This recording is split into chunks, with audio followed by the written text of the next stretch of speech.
While most of the morbidity and mortality of diabetes mellitus is caused by chronic disease, these patients can occasionally enter a metabolic spiral that leads to true hyperglycemic emergencies, known as diabetic ketoacidosis and hyperosmolar hyperglycemic state.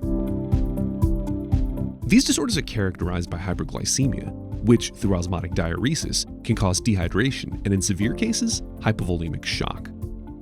Hyperglycemia is particularly severe in hyperosmolar hyperglycemic state, and the hyperosmolarity can lead to dangerous neurotoxicity. Diabetic ketoacidosis doesn't usually involve such severe hyperglycemia, but the ketone production caused by these patients' critical insulin deficiency leads to metabolic acidosis, as well as the arrhythmias, shock, and encephalopathy that can result. And in both cases, osmotic diuresis leads to the loss of both potassium and water from the body, when the loss of insulin activity causes potassium to shift from the cells to the serum. Depending on whether more potassium or water is lost, the serum concentration of potassium may increase or decrease to dangerous levels by the time you see the patient.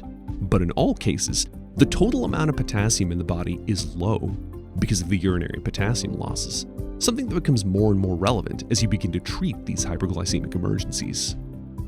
Remember that when treating DKA and HHS, that while they're complex metabolic processes that can present with complications in any organ system, the vast majority of the complications are related to these four physiologic disturbances.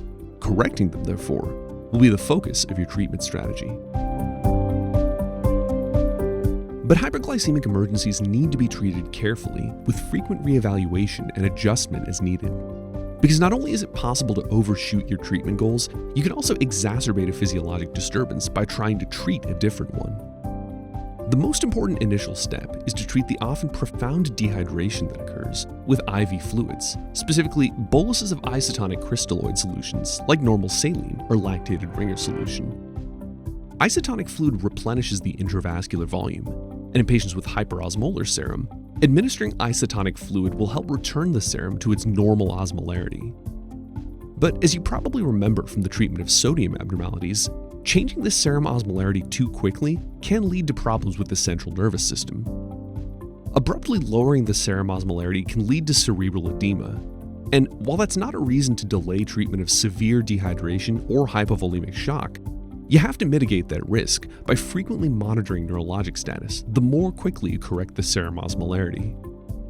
Next, since hyperglycemic emergencies are caused by relatively insufficient insulin activity, these patients require insulin, of course.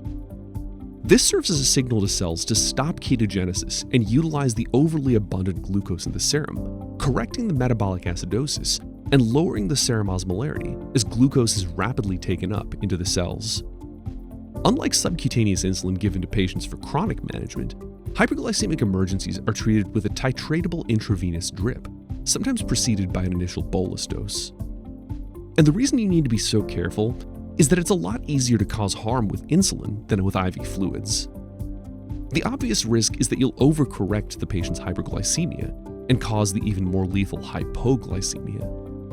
Any patient on an insulin drip needs their blood glucose checked frequently and their drip rate adjusted accordingly.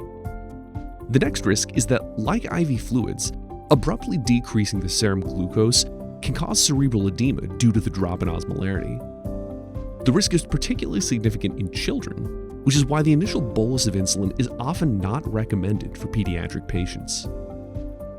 Finally, even though the initial potassium concentration is unpredictable, over the course of treating a hyperglycemic emergency, you will inevitably drive the potassium concentration down.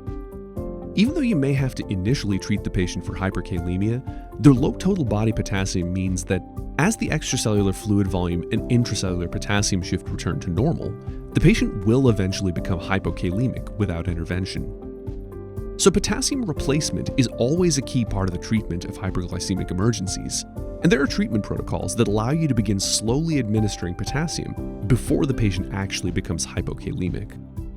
Protocols vary, but every protocol requires frequent measurement of serum electrolytes.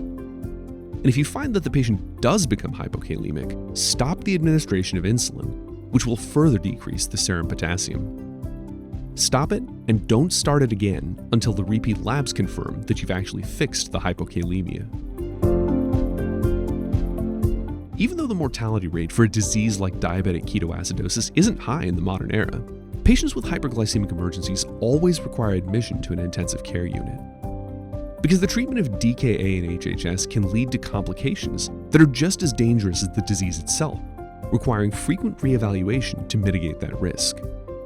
The key to the treatment of a hyperglycemic emergency is to be able to anticipate the physiologic problems that are likely to occur both before and during treatment, frequently reevaluate for those problems over the course of a patient's treatment, and adjust your treatment accordingly.